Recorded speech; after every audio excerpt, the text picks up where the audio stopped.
Yield back. Mr. Meehan, for 5 minutes. Mr. Chairman, I want to thank you for the courtesy of being able to be with you here today. And Ms. Rule, I see by your testimony that you were warned by a supervisor that you were at the Philadelphia Management Center, that you were not permitted to report issues to your director. And I greatly regret that and appreciate the courage of you being here today.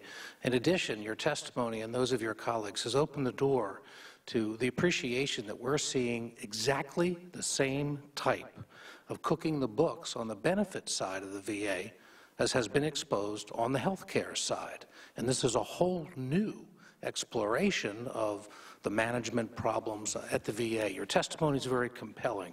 You've talked about improper shedding of documents. You've talked about beneficiaries getting improper payments and, in many cases, duplicate payments. You've talked about the failure to rectify once those payments have been improperly paid, and you've talked about the failure to notify the IRS of what could be the ability to recapture some of those. All very, very significant. Let me just drill down on a couple of things, because I do want to follow up with some of these issues when we are concluded. You talked about the number of people who may have been receiving duplicate benefits.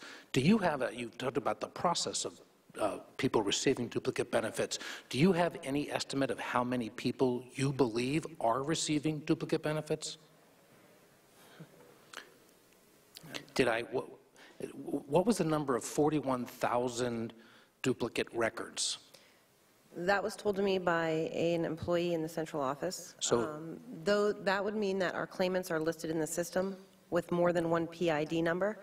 At that point, anybody could get paid twice. It's up to the case processor to identify that it's a duplicate record and to fix it. And unfortunately, after I reported things in 2010, there was a list given out for people that were getting paid twice. I provided it, I believe, as an exhibit. I checked that same list last week. I checked every claim number on that list. Unfortunately, after we stopped the second payment, you have to fix the record so that that person that's looked at as... But the essence of it is it may be as many as 41,000 records that are duplicate?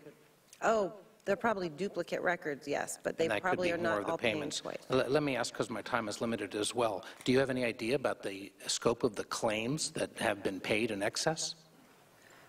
I only know the ones that I've seen, but I've seen over $2 million when I researched it. The Office of Special Counsel considered a gross waste of funds as $2 million or more, so it was my goal to at least prove that, and that wasn't very hard. You spoke as well about boxes of mail. What's the difference between military mail and returned mail?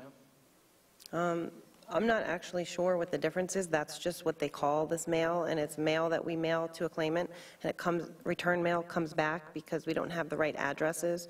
We pay by direct deposit now, which is not the best thing for a claimant because we don't know when they... But while that mail is sitting there and nobody's going through and clarifying it, there is no response to the veteran who has sent that piece. Is that accurate?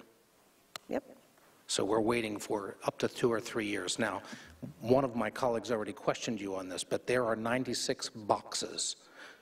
You have testified, and I have in my hand the exhibit which clarifies and quantifies not just 96 boxes, but 8 separate, in addition, what were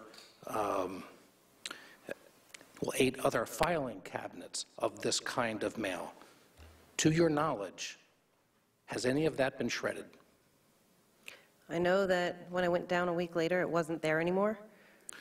So I'm not... When you say a week later, when was the week later? This is going to be important for our follow-up.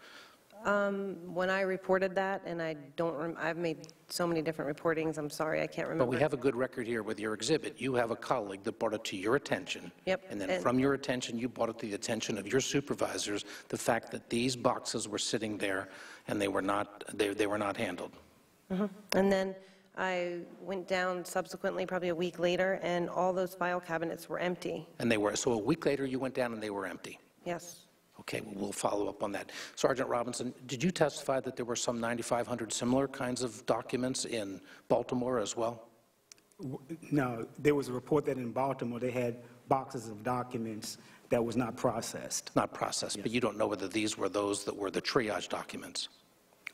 It had to be documents coming in because they were not established in the Well, system. Ms. Will, I thank you for that, and I will work with my colleagues, but we're particularly concerned about the circumstance in Philadelphia. We will work to try to get some answers for you, particularly with regard to those boxes of documents that appear to have disappeared. Thank you, Mr. Chairman. I yield back. Mr. LaMalfa for 5 minutes.